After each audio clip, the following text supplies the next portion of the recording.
E agora vamos falar um pouco da economia brasileira e um dado positivo que nós tivemos a divulgação hoje, que foram os números do CAGED, a geração de emprego formal aqui no Brasil, que bateu recorde, superou todas as projeções, 394 mil empregos com carteira assinada criados no mês de outubro. Foi o saldo que ficou no mês de outubro. Nós vamos falar sobre isso com o Daniel Duque, que é economista da FGV Ibre. Daniel, boa tarde.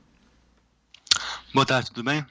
Ô, Daniel, a gente segue aí com uma preocupação muito grande com relação ao mercado de trabalho de modo geral, especialmente a informalidade, mas em relação ao cadastro formal de empregados e desempregados, os números seguem muito positivos e, como eu disse, superou as expectativas. Já se trabalhava com essa possibilidade, porque há alguns meses se percebe esse aumento das contratações em relação às demissões. Qual a sua expectativa a partir de agora? E eu queria lembrar que o próprio governo cita muito o impacto daquele programa que foi lançado exatamente para preservar o emprego formal, que é a permissão, a possibilidade de redução de jornada e salário, não é? Exatamente. O programa de manutenção de emprego e renda do governo, ele permitiu com que diversos empregados que ficaram com um contrato suspenso ou com jornada de trabalho reduzida, eles tivessem uma estabilidade temporária, né? Ou seja, no mesmo período que eles tiveram esse tipo de contrato suspenso ou com menor jornada, eles também tinham que ter um tempo sem poderem ser demitidos, né? Enfim. Então, isso afeta negativamente no sentido, as demissões, fazendo com que o saldo ele fique maior do que ele ficaria caso ocorresse algum tipo de, enfim, uma demissão devido a não aderência no programa. E ao mesmo tempo, as admissões, né, as contratações feitas estão em plena recuperação. A gente está vendo já realmente um passo acelerado de recuperação das admissões, mas ainda no nível abaixo do nível de 2019, até que no mês de setembro a gente viu que o nível de admissão ficou relativamente parecido, e agora em outubro o CAGED está mostrando que ficou bem acima das admissões do que estavam em 2019.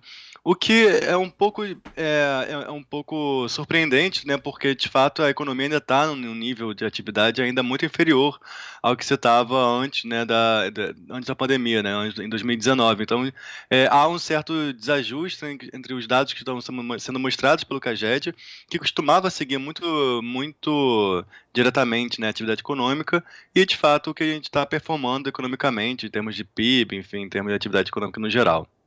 Ainda tem um saldo positivo de 171.139 empregos, não é? A recuperação veio aí nos últimos 4 meses. Agora, Daniel, você acha que isso se sustenta quando acabar o programa, que vai ser na virada do ano agora? Né? Nós tivemos já prorrogações, né? Mais de 20 milhões de assinaturas aí de contratos dessa forma, né? De acertos, acordos que permitiram redução de jornada de salário, em alguns casos até suspensão de contratos. Mas você acha que pode haver algum problema ou a economia entra no embalo positivo que vai sustentar mesmo a geração de emprego?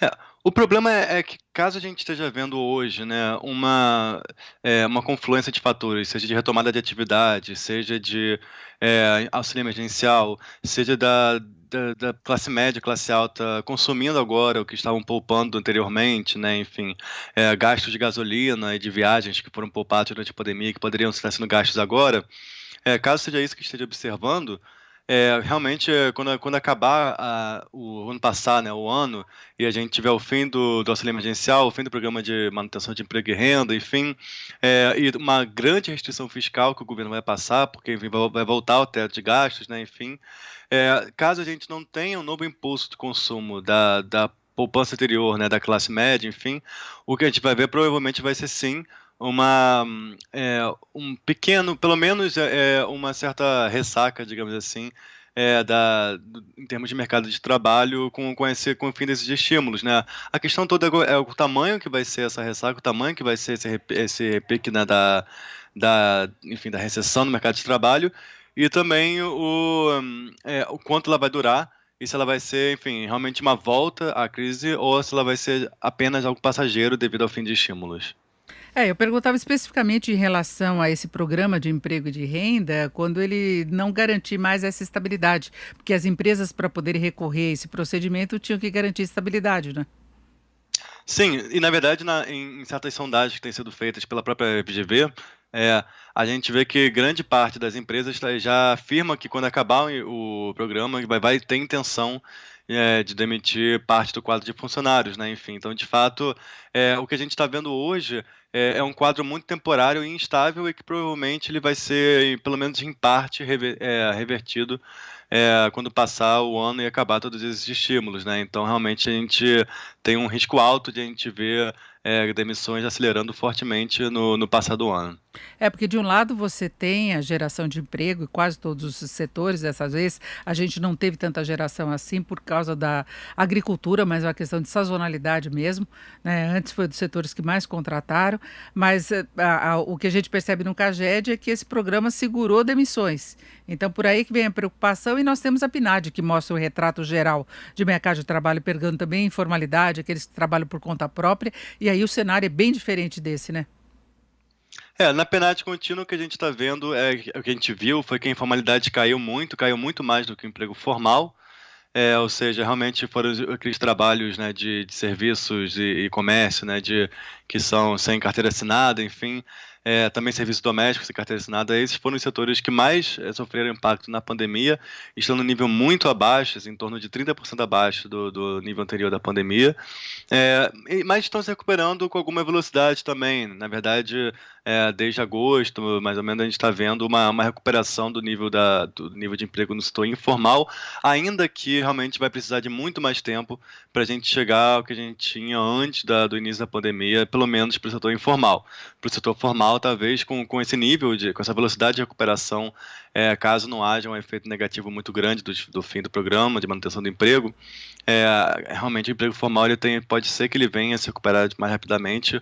O setor informal a gente está vendo ainda que há um caminho muito longo para a gente chegar ao que a gente perdeu, que realmente foi um volume de ocupações muito elevado.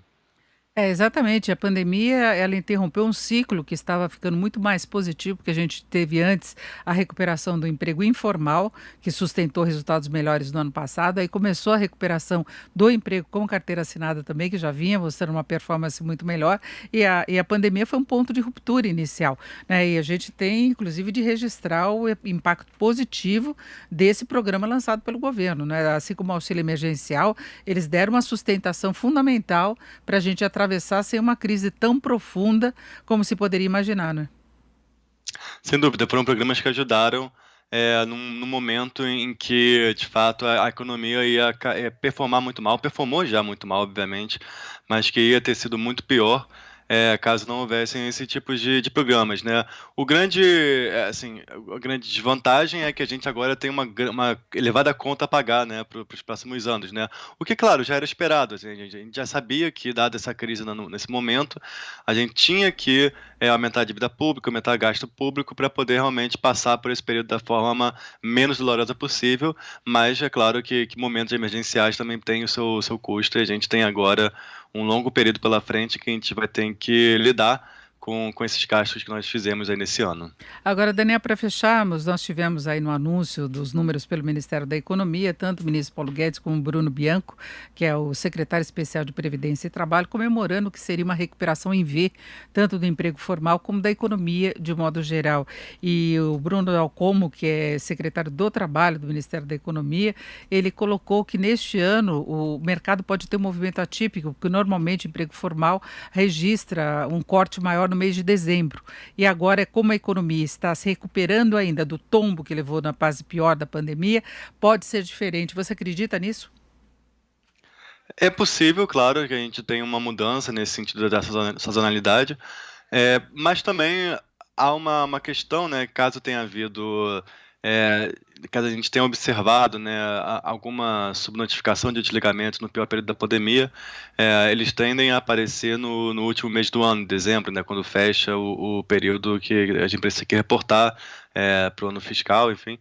E agora o que a gente deve ver então, a gente pode ver dois movimentos atípicos. O primeiro é esse, justamente, da recuperação da economia cíclico da pandemia, o que tende a elevar o saldo de empregos, mas também pode acabar vendo, por uma questão de registro mesmo, do que não foi registrado antes, uma alta também dos desligamentos.